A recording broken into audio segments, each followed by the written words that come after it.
Bienvenue sur Top Invest, la chaîne des top d'investissement. Ici, on parle essentiellement d'entreprises de qualité. Avons-nous une opportunité d'investissement sur Davide Campari Milano? C'est la question à laquelle on va essayer de répondre en se basant sur les états financiers de la compagnie. Je rappelle que ceci représente uniquement mon point de vue et non un conseil d'investissement. Et comme d'habitude, je me réserve le droit de me tromper. C'est une demande spéciale d'un abonné Top Premium. Je rappelle que le lien vers le service Top Premium est dans la description de la vidéo et vous pouvez demander des analyses, vous pouvez faire des demandes d'analyse quantitative dans ce service-là uniquement. OK? Donc, on vient ici.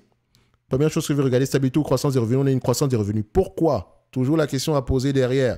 C'est bien d'avoir la croissance des revenus ici, d'accord, mais ça provient d'où? Acquisition organique, toujours aller vérifier. Surveiller également l'évolution des volumes. Ici, on vend de l'alcool, ok, donc voilà. Est-ce que c'est le prix qui a augmenté ou bien c'est le volume qui a augmenté? Si les deux vont dans le même sens, tant mieux. Si le prix augmente et le volume augmente, c'est parfait. Si le prix augmente, les volumes diminuent, attention.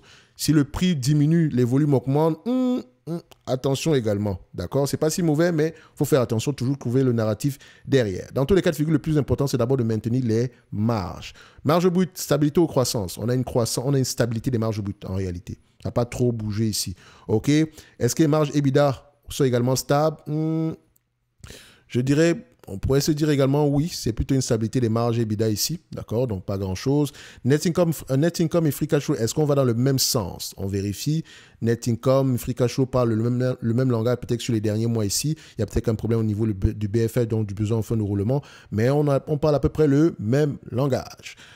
Le nombre d'actions augmente ou diminue? Ici, on a plutôt un nombre d'actions qui est stable, ok.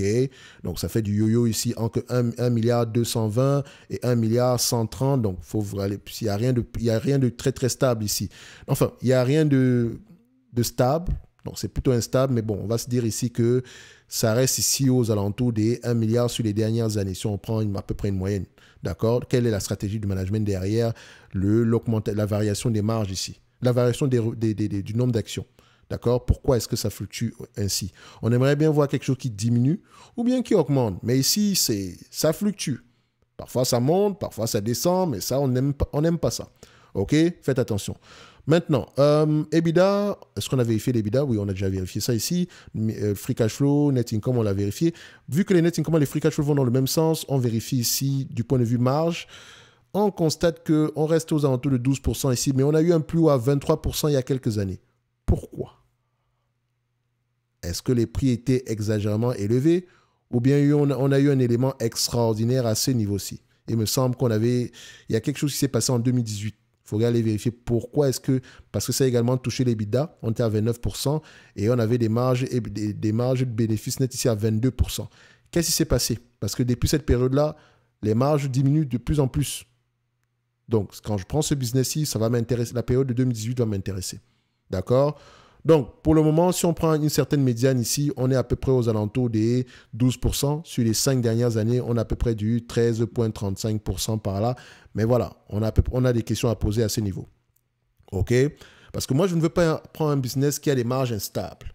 La raison pour laquelle je cherche la stabilité des marges, c'est parce que j'essaie de me projeter dans le temps.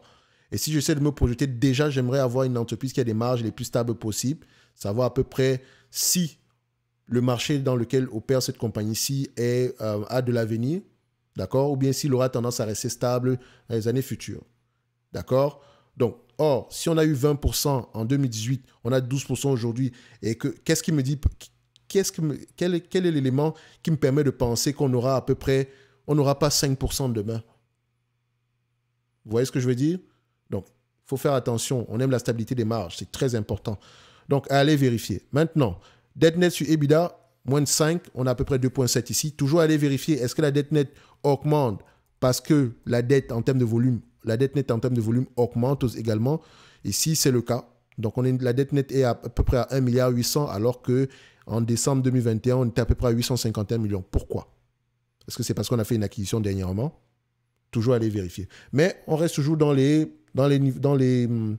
on reste toujours ici dans les normes ici. Donc, on a à peu près à 10 fois, en dessous de 5 fois les EBITDA. Maintenant, est-ce qu'on peut repérer la dette nette ici avec les net income? En moins de 10 ans, oui. Parce que ça devrait être à 3,5 milliards. Or, 350 millions ici, à ce montant-ci, on le fait ici à peu près en 6 ans comme ça. OK? Donc, on a les moyens de le faire. Alors, je pense qu'on a tous les éléments nécessaires pour effectuer l'évaluation ici, sauf à peu près toujours aller vérifier le price to earning ici. Toujours penser en termes de rendement. Combien de fois les bénéfices le marché paye généralement pour ce genre de compagnie? Soyons gentils, prenons les forward PE. On a quoi ici? Le marché je ne paye pas plus de 25 fois les bénéfices pour cette compagnie. Et encore, il faudrait vraiment qu'on justifie d'une croissance au moins de 10% sur les 5 prochaines années. D'accord? En moyenne, c'est 19 fois les bénéfices. Sur les 20 dernières années, c'est 20 fois les bénéfices. Sur les 10 dernières années, 29 fois les bénéfices. Semble-t-il que le marché s'emballe. Sur les 10 dernières années, le marché s'emballe un tout petit peu. Moi, je vais rester à 25 fois les bénéfices. Et encore, comme je l'ai mentionné, ça va dépendre de la croissance. Donc, Campari, c'est une entreprise intéressante, d'accord, qui peut se faire acheter également. Je pense qu'elle a un portfolio ici assez intéressant. Alors, paye pas plus de 20 fois les bénéfices pour cette compagnie. Enfin, je vais mettre 25 fois, je suis gentil. D'accord? On est là. Est-ce que c'est un business assez prévisible? Les analystes ont tendance à faire de bonnes prévisions ici. OK. Si on se situe à 25 fois les bénéfices, d'accord? Et comme je l'ai dit, je suis très gentil en mettant 25 fois les bénéfices. Idéalement, je ne paierai pas plus de 11,74 €. Appelez 11,74 €. Moi, la dette nette, on a peut-être une dette nette ici aux alentours de 1 $ et poussière. On peut toujours aller vérifier, mais voilà. En réalité, je vais vous dire que si on prend la dette nette ici, 1 € et poussière, je pense qu'on aura à peu près 10 € l'action. Donc, à 25 fois les bénéfices, au prix actuel, l'entreprise est correctement évaluée. Et ça prend déjà en considération une certaine croissance. Maintenant, si je veux l'acheter, il faut que les marges restent stables pour justifier au moins 25 fois les bénéfices. Il faut que les revenus au moins soient aux alentours de 5% au moins sur les années à venir, au-delà de 2025. D'accord? De préférence même à 10%. Voilà à peu près ce que je vais essayer d'aller regarder pour justifier un achat au prix actuel. Point de vue dividende, il y a de grandes chances que ce dividende-là continue à augmenter. Parce qu'au prix, on est à peu près 0,59 alors qu'on peut payer du 3,35 ici. OK? Si on redispute 100% des bénéfices nets ici en dividende. OK? Mais n'oubliez pas que j'ai été très gentil en prenant du 20 fois les bénéfices, du 25 fois les bénéfices. Parce qu'idéalement, j'aimerais prendre ce business. Cette entreprise pourrait m'intéresser aux alentours de 7 €. D'accord? 7 €. Bon, l'acheter à ce prix-ci, c'est miser sur la croissance future au-delà de 2025. Extrapolons un tout petit peu. Forecast Calculator, Custom. Voilà. Les analystes s'attendent à une croissance de combien sur les années à venir? On s'attend à une certaine croissance aux alentours de 14% par là. C'est très, très gentil. À 25 fois les bénéfices, disons en 2028, le prix actuel serait extrêmement intéressant parce qu'on sera à peu près à 17 € par là. Si on prend à peu près la moyenne, ça revient à peu près sans dividende investi. Ça donne à peu près 11% de croissance en moyenne. OK? 11% de croissance en moyenne. Ce qui n'est pas mauvais non plus. Donc, vous le voyez ici, 11,49%. Mais ça dépend de quoi? 1. Croissance à 14,55. 25 fois les bénéfices. Or, ça, croissance à 14,55.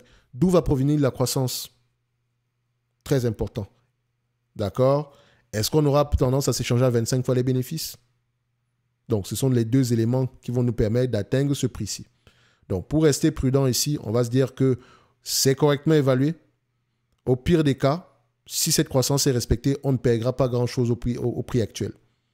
Donc, pour quelqu'un qui serait intéressé par Campari, il faut aller au-delà des chiffres maintenant en date d'aujourd'hui. C'est peut-être pas mauvais le prix actuel, mais vous avez un ensemble de questions à poser. OK? Ceci n'est que mon avis et non un conseil d'investissement. Et comme d'habitude, je me réserve le droit de me tromper. C'est une entreprise intéressante à avoir en watchlist déjà. OK? N'hésitez pas. Pour ceux, si vous, en lien dans la description de la vidéo ici, vous avez le service Top Premium où vous pouvez poser des questions concernant ici les demandes d'analyse quantitative. OK? Plus d'autres éléments, notamment les notes d'analyse, etc. où je propose généralement deux entreprises qui, moi, me semblent sous-évaluées. OK? Tous les mois. Essentiellement des compagnies nord-américaines. D'accord? Donc, on va se donner rendez-vous sur la prochaine vidéo. Campari, pour moi, c'est correctement évalué et j'ai été très gentil par rapport à cette évaluation-là. D'accord? Merci.